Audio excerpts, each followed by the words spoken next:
जो पीछे बैठे हैं सामने की ओर आ सकते हैं, सामने थोड़ा जगह है, एकदम पीछे अगर दरवाजे तक है तो सामने की ओर बैठ सकते हैं थोड़े कुछ लोग।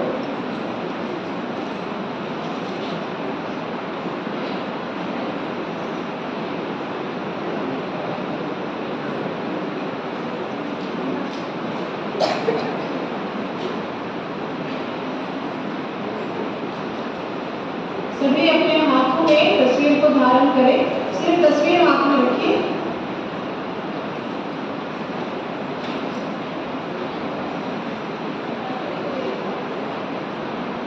यह जो तस्वीर है कोई नई तस्वीर तो हमारे सामने नहीं है। आप सबों ने पहले भी ये तस्वीर देखी होगी और इस तस्वीर के सामने जाकर अपने मन्नतें, अपनी जो मतलबें हैं माता मरियम के चरणों में चढ़ाई होगी। लेकिन कभी क्या इस तस्वीर में जो है उसके विषय में हमने चिंतन मनन किया है क्या? कभी हमें सिर्फ क्या लग रहा है कि माँ मरियम और इसका चित्र है, यीशु का, बालक यीशु का चित्र है।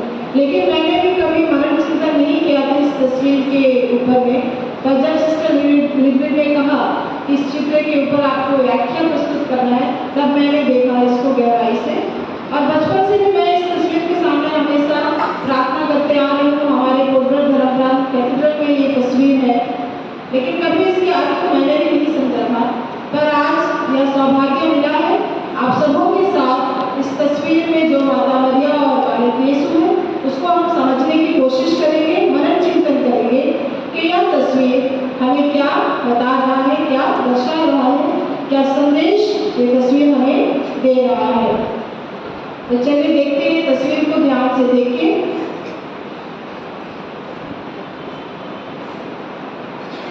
आज हम नित्य सहायक माता के चित्र की व्याख्या के द्वारा समझेंगे कि यह तस्वीर हमें क्या संदेश देती है। इस तस्वीर में हम किसको देख रहे हैं? किसकी माँ है? तो मदर ऑफ गॉड, ईश्वर की माँ। यहाँ ग्रीक शब्द में अंकित किया गया है, छोटे स्तर पे लिखा तो नहीं गया है, देखिए ऊपर तस्वीर की ओर। माँ मरियम को ईश्वर की माँ के रूप में दर्शाया गया है। यह चित्र हमारे मुक्ति इतिहास को दर्शाता है। अब माँ के चित्र के इस तरफ देखिए, ऊँट दिख रहा है, देख रहे हैं ना? एक और गब्रिएल दूत है और एक और मिखाएल दूत है। अब ऊँट के हाथ में क्या है इसको ध्यान से देखिए। मिखाएल दूत चित्र के बाएं ओर दिखाए हैं। मिखाएल दूत हाथ में भाला और सोता लिए हुए हैं। प्रभु यीशु जब क्रूस पर मर रहे थे तब सोता को कागज में डुबाकर पिलाया गया था और भाला से उन्हें छेदा गया था। माँ मरियम के पीछे है, यानी कि वे माँ मरियम के रक्षक है। हमें पापों से मुक्ति दिलाने व छुटकारा दिलाने के लिए मिखाएल दूत ने भाला और पेतरोस्ता अपने हाथ में धारण किया हुआ है। अब तस्वीर में हम माता मरियम की आंखों को देखेंगे। माता मरियम की आंखें क्या कह रही हैं हमसे? माता मरियम की आंखें छोटी है कि बड़ी है? कैसे दिख रही है? सुनाई नहीं दे रहा मुझे, जोर से बोलिए। माता मरियम का जो मुख है, जो चेहरा है, जो आंखें हैं, क्या है? सुंदर है। और किसे देख रही हो? क्या वो अपने बालक यीशु को देख रही है? बालक पुत्र को देख रही है? किसको देख रही है? हाँ, इस तस्वीर को देखने से ऐसा लगता है कि बालक यीशु को गोद में लेने किसकी ओर देख रही है? हमें ओर देख रही है, मतलब आपकी ओर देख रही है। जो माता मरियम के शरण में आकर अपनी प्रार्थना, अपनी मन्नतें चढ़ा रहे हैं, माता मरियम उनको देख रही है। अब देखते हैं माँ मरियम का वस्त्र। इसमें दो वस्त्र है माता मरियम के। माता मरियम ने लाल कपड़ा पहना हुआ है, तो थोड़ा सा लाल दिख रहा है ना, हमें देख रहे हैं ना, तस्वीर है सबके साथ हाथ में। ये जो लाल कपड़ा है यह उस समय की कुमारियां पहना करती थी, जिनकी शादी नहीं हुई है, जो कुमारियां हैं वो इसराइल में लाल वस्त्र धारण करती थी। और लाल हम लोग किसको भी मानते हैं, किस चीज को मानते हैं लाल हमारे हिसाब से?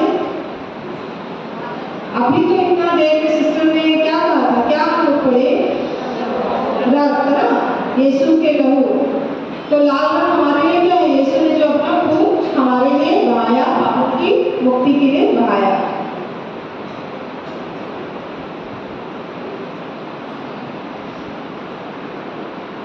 अब हम चित्र में देखते हैं ये माँ मरियम का जो वस्त्र है वो असल में गहरा नीला रंग का है, लेकिन हमें चित्र में कैसे दिख रहा है, थोड़ा सा डार्क ग्रीन जैसा दिख रहा है। लेकिन माँ मरियम का मूर्ति जब हम देखते हैं तो क्या देखते हैं, मूर्ति किस रंग की होती है? माता मरियम की जो मूर्ति होती है हरा रंग रहता है या नीला रंग रहता है? नीला रंग रहता है ना। यह नीला रंग जो माता मरियम पहनती है उसका अर्थ है कि वो मानवता को दर्शाती है। मरियम माँ भी है और क्या है, कुंवारी भी है। क्या कभी कोई स्त्री माँ और कुंवारी दोनों हो सकती है? कैसा हो सकते हैं? मैं अभी शादीशुदा हूँ तो क्या मैं कुंवारी हूँ क्या? नहीं ना। लेकिन माता मरियम के पास ये दोनों चीजें कि वो उन्हें हम एक कुंवारी भी कहते हैं और प्रभु यीशु की माँ भी कहते हैं।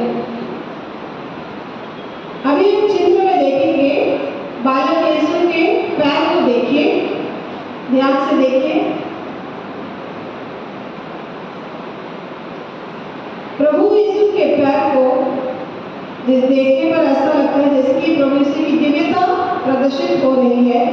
साथ ही साथ नंगे पैर उनके मानवता को दर्शा रहे हैं और उनके पैर में क्या चप्पल या सैंडल लगा हुआ है या खुला हुआ है? क्या दिख रहा है आप लोगों को? खुला हुआ है। तो दिखा रहे हैं कि वो अपने आप को हमारे लिए क्या कर रहे हैं, समर्पित कर रहे हैं, लोगों के लिए समर्पित कर रहे हैं, जो प्रकट कर रहे हैं हमारे लिए और तकलीफ उठाने के लिए वो तैयार है। इस स्वभाव को दर्शा रही है हमारे पापों की मुक्ति के लिए उन्होंने अपने आप को हमें सौंप दिया। माता मरियम के चित्र को ध्यान से देखेंगे तो माथे के ऊपर इधर एक तारा दिख रहा होगा, देखिए सीधा में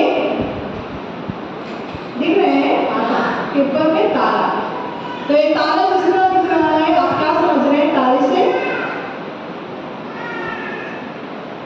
तारा का क्या अर्थ है? माता के यहाँ पर माथे के ऊपर में तारा जो है वो 8 दिशाओं को प्रदर्शित कर रही है कि माता मरियम संसार के कोने कोने में समाहित है और माता मरियम का आशीष जो है संसार के कोने कोने तक फैल रही है, उसको दिखा रहा है और हमें मार्गदर्शन कर रही है स्वर्ग की ओर। अब हम माता मरियम की तस्वीर की दूसरी ओर देखेंगे जहाँ यहाँ पर हमें कौन सा दूत दिख रहा है? मैंने बताया था शुरू में, कौन सा दूत? गब्रिएल दूत। गब्रिएल दूत को माता मरियम का रक्षक भी कहा गया है और उनके हाथ में हम देख रहे हैं क्या है, एक क्रूस और कील है उनके हाथ में, ठीक है। और क्रूस और कील को उन्होंने क्या नंगे हाथों से पकड़ा है या कपड़ों से पकड़ा है? कैसे पकड़ा है? कपड़ों से पकड़ा है। तो उस क्रूस की और उस कील की पवित्रता को प्रदर्शित करने के लिए गब्रिएल दूत ने उसे कपड़ों से पकड़ा हुआ है।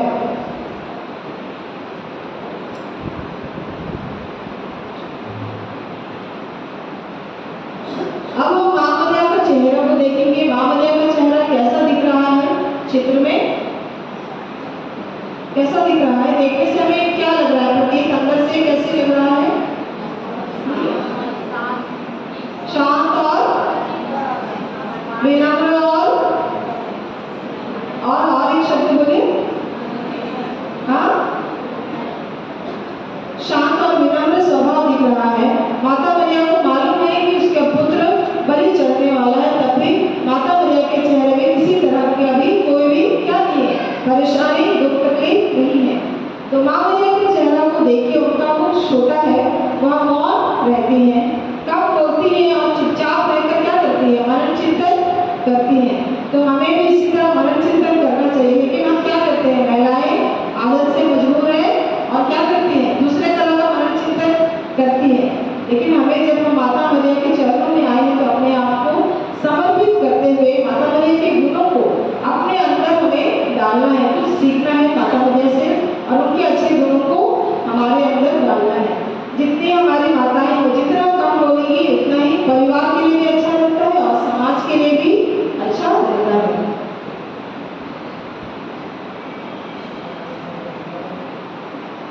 माता मरियम के हाथ को देखिए, माता मरियम ने किसको हाथ में पकड़ा हुआ है?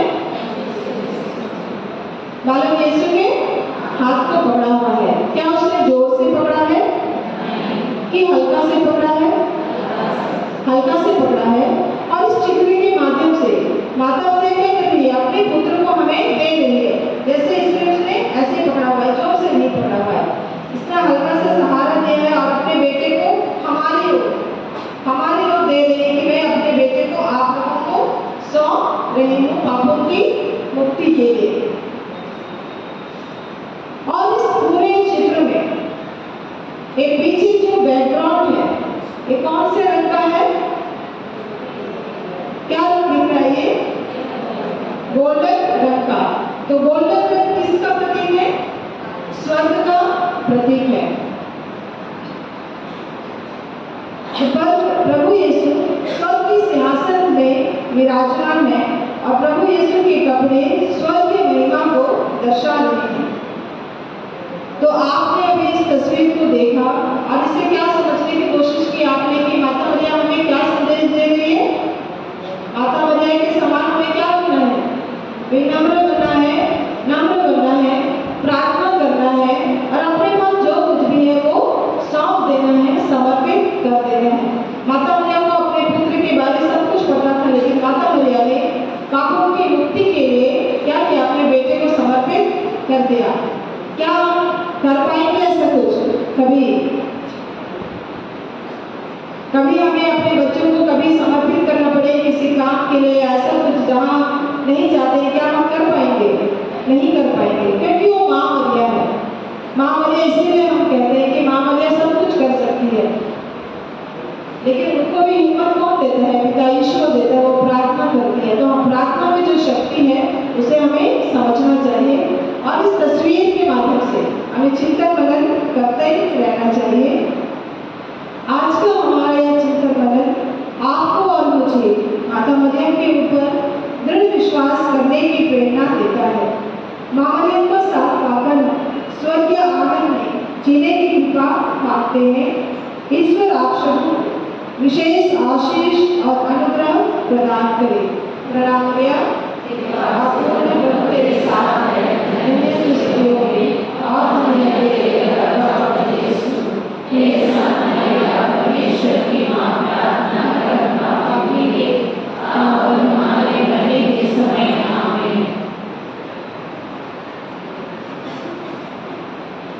आपका हाथ में जो तस्वीर है उसको ऊपर उठाते हुए हम लोग इस पंक्तियों को गाएंगे। प्रणाम